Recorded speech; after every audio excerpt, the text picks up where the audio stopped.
After that cute and little bit at the end, I guess, cruel cutscene, welcome to Let's Play Croc.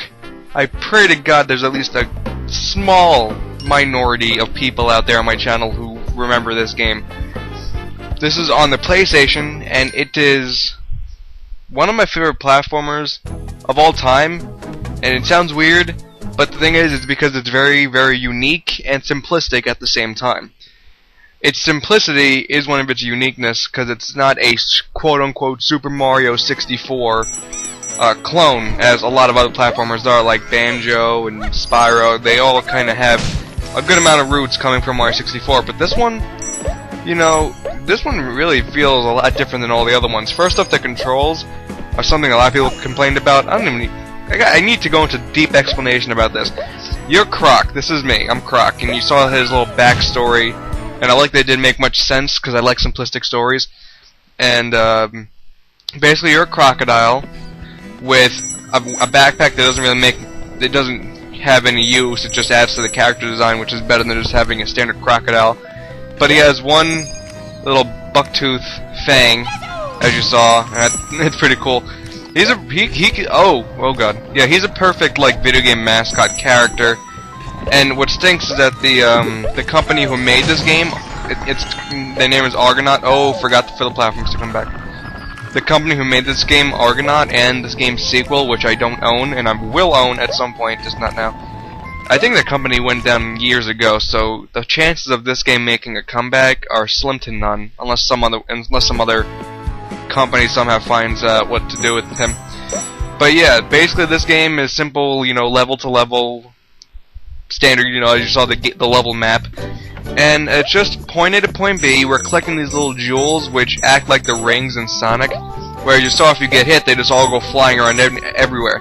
They don't have much of a purpose except for the end of the level. They all get accumulated, and at the end of how many levels, if you end up getting up to 100, you'll get an extra life. So they do count for a life, but the chances of keeping 100 by the end of a level are very slim, because you'll probably get hit a lot. So and we're, as you can see, our little butt bounce, that's very Mario 64. And we're collecting these little things. These are the gobos, and as you can tell, we're in their depth because they raised us. And that's basically it. You have these colored gems, which you have to collect the 5 different ones to open up that door. Each level has 5 gobos, but you also need to collect all 5 colored jewels to get the 6th gobo, which is in that rainbow color, in that, you know, colored jewel door. So all in all, you're collecting 10 things per level, and then 6 in a bonus type room, and avoiding all the enemies, which is not that easy. And you have a spin move, not really a crash, it's just a simple tail whip. But yeah, all that comes into a platformer which has its simplicity, like basically doing the same thing for every level, but its uniqueness is the fact that it's pretty simple. And like I said, the music of this game's pretty damn good too. The title theme music is awesome, and a lot of the other music is just plain cool. So there's a typical bonus room. Sometimes there are mini games, but other times it's just, you know, this one's obviously very simple. Just, you know, it's level 1. Yeah, but the biggest thing about this game is the controls. Because you control very tank-like, and I can see why people would find it to be annoying, but I didn't find it to be game killer. Because yet again, controls need to be atrociously bad for me to not like them. But basically, turning is very awkward in this game, but I think you get used to it pretty quickly.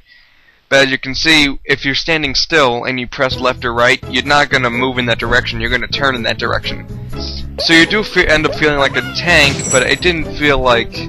That's one of the more unique things about this game, which I end up liking. But if you have a DualShock, you can put the game with the analogs, play the game with the analog stick, but it doesn't feel proper to me. Because it feels right to an extent, but at that point, the turning does feel proper, and it doesn't fit the game. Because see, if I hold left, that's what he does. He's actually turning in that direction, and it just doesn't feel right to me. I prefer having this sort of tank-like, but occasionally, I'm not going to perfect this game. To anyone who's actually beaten this game, I've played this game once within I guess, the past 10 years, because I sold it like an idiot years ago, and I just rebought it over the summer. So I've only played it once within like the past 10 years. So I'll be pretty, you know, stiff at it. But I usually end up, when I last played it, I got a couple points. The platforming got pretty damn tough, which I guess is in turn with the controls, but I kept back and forthing between the analog control and the digital control. That is, yet again, a pretty unique thing. It keeps me more in focus of my platforming. Very, you know, you have to be very good at platforming to get this game down 100%, because there are a lot of, like, precise platforming, that's the right word. Oh god, bad guys. And as far as the world layout is concerned, 3 levels mini-boss, 3 levels final boss, or boss of the world, for 4 worlds, technically 5, but secret. And to get to that secret world, you gotta collect all the gobos, so it doesn't end up being too easy later on.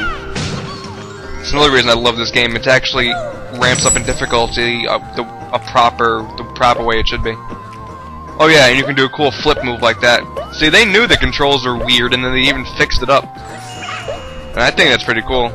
After finding that out, a lot of these maneuvering around is a lot easier. And it's a lot cooler when you do it in motion. Watch this. Whoop! Oh! Up! Oh! Whoop-de-bup-de-doo-doo! Okay, that's cool.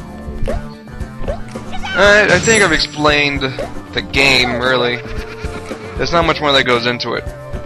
I don't even know if any of the music is uploaded, but the title music is awesome, and a lot of the other music is just plain old catchy. Like, it's just an overall great soundtrack.